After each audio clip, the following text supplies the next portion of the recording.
हर hospital और clinic में मरीज़ का ब्लड प्रेशर चेक किया जाता है। तो आज हम ऐसी 10 गलतियों के बारे में बात करेंगे जो कि मैनुअल ब्लड प्रेशर चेक करते हुए डॉक्टर्स, पैरामेडिकल स्टाफ और नर्सिस से भी हो जाती है, जिसकी वजह से जो मरीज़ की ब्लड प्रेशर की जो रीडिंग है वो सही नहीं आती और मरीज़ गलत डायग्नोस हो जाता है। तो नंबर 1 पे कपड़ों के ऊपर से ब्लड प्रेशर चेक करना। होता क्या है, जब ब्लड प्रेशर मशीन का जो कफ होता है और स्किन के दरमियान में अगर कोई चीज़ होती है तो वो एज अ कुशन के तौर पे इस्तेमाल होती है, एक्ट करती है। तो जो प्रेशर वेव्स हैं वो स्लो हो जाती हैं, जिसकी वजह से जो मरीज़ का ब्लड प्रेशर है वो फॉल्सली लो आ जाता है और वो मरीज़ गलत डायग्नोस हो जाता है। और अगर आपने घड़ी पहनी हुई है, मरीज़ ने घड़ी पहनी हुई है, या फिर जो उसकी स्लीव्स हैं, आस्तीन है, वो टाइट हैं, तो उसे भी आपने लूज़ कर देना है। इससे भी ब्लड प्रेशर की रीडिंग गलत आ सकती है। नंबर 2 पे आपने बैठना किस तरह ब्लड प्रेशर चेक करवाते हुए।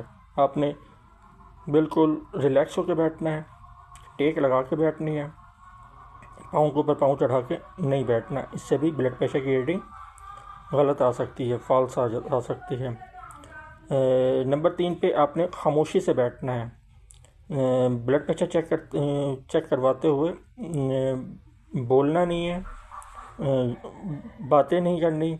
होता क्या है, जब बंदा बोलता है तो वोकल कॉर्ड जो होते हैं वो हरकत करते हैं, जो मसल्स हैं वो टेंस हो जाते हैं और जो सिंपैथेटिक नर्वस सिस्टम है वो एक्टिवेट हो जाता है, जिसकी वजह से जो ब्लड प्रेशर की रीडिंग फॉल्सली हाई आ सकती है।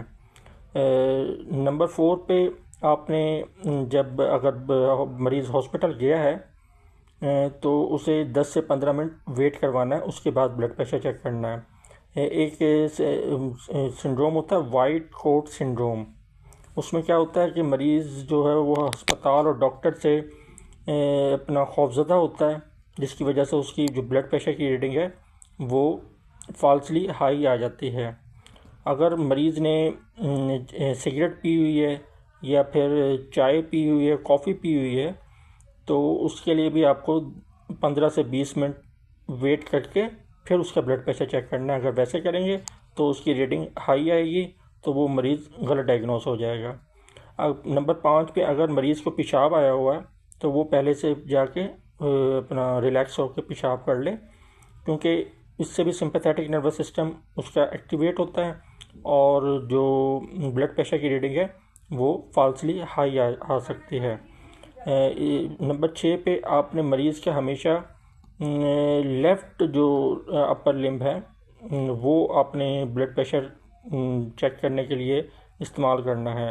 अगर वो डायलिसिस का पेशेंट है और लेफ़्ट पे फिस्टूला बना हुआ है, वो एक अलग बात है, लेकिन कोशिश करें कि लेफ़्ट जो अपर लिम्ब है वही इस्तेमाल करें ब्लड प्रेशर चेक करने के लिए।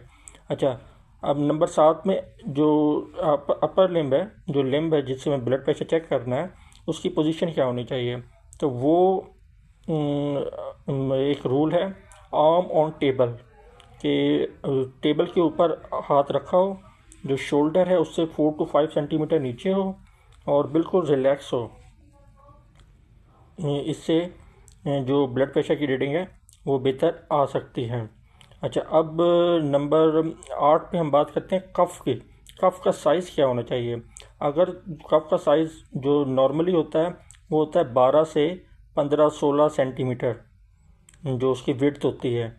अगर वो कफ़ का जो उसे बहुत ज़्यादा टाइट कर देंगे तो उससे होगा ये कि जो सिस्टोलिक ऊपर वाली जो रीडिंग है वो हाई आएगी। अगर उसे लूज़ वो होगा तो वो अपना जो ब्लड है वो वेन्स में पूल कर जाएगा, जिसकी वजह से जो डायस्टोलिक जो नीचे वाली रीडिंग है वो फॉल्सली लो आ सकती है। तो ब्लड प्रेशर का कफ ना ही बहुत ज़्यादा टाइट होना चाहिए, ना ही बहुत ज़्यादा लूज़ होना चाहिए। अगर बंदा मोटा है, मोटापा है, तो उसके लिए अपना जो ब्लड प्रेशर का कफ है उसका साइज़ मुख्तलिफ होता है और बच्चों के लिए भी मुख्तलिफ होता है। वैसे नॉर्मली ये 12 से 16 सेंटीमीटर इसकी विड्थ होती है।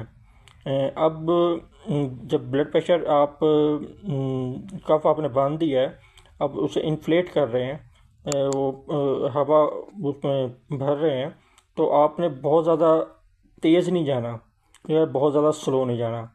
बहुत ज़्यादा तेज़ जाएंगे जो सिस्टोलिक रीडिंग है, जो ऊपर वाली रीडिंग है, वो फॉल्सली हाई आ सकती है। और अगर बहुत ज़्यादा स्लो जाएंगे तो जो डायस्टोलिक रीडिंग है, जो नीचे वाली रीडिंग है, वो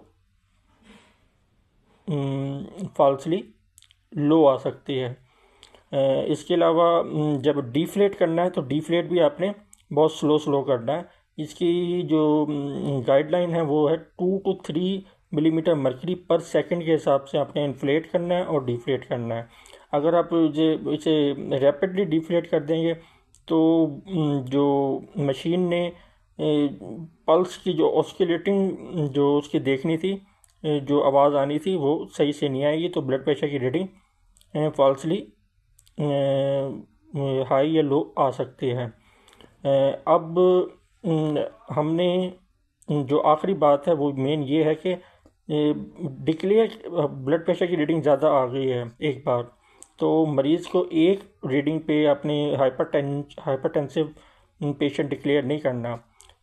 कम से कम 4 से 5 रीडिंग ऑन डिफरेंट ओकेजन, मतलब मुख्तलिफ टाइम में, जब एक बंदा रिलैक्स हो, उसने सिगरेट ना पी हो, उसने कॉफ़ी ना इस्तेमाल की हो, उसने ज़्यादा एक्सरसाइज ना की हो, ज़्यादा टेंशन परेशानी ना की हो, ज़्यादा अपना हैवी वर्क ना किया हो, तब ब्लड प्रेशर चेक करना है। अगर मुख्तलिफ टाइम में उसके ब्लड प्रेशर की रीडिंग ज़्यादा आ रही है तो फिर वो हम लेबल करेंगे कि हाइपरटेंशन का मरीज़ है। उम्मीद करता हूँ कि आपको ये इससे वीडियो से फ़ायदा होगा। इंशाल्लाह अगली वीडियो में फिर मिलेंगे। मेरा नाम है डॉक्टर जुनैद खालिद। अपना ख्याल रखें। अल्लाह हाफ़िज़।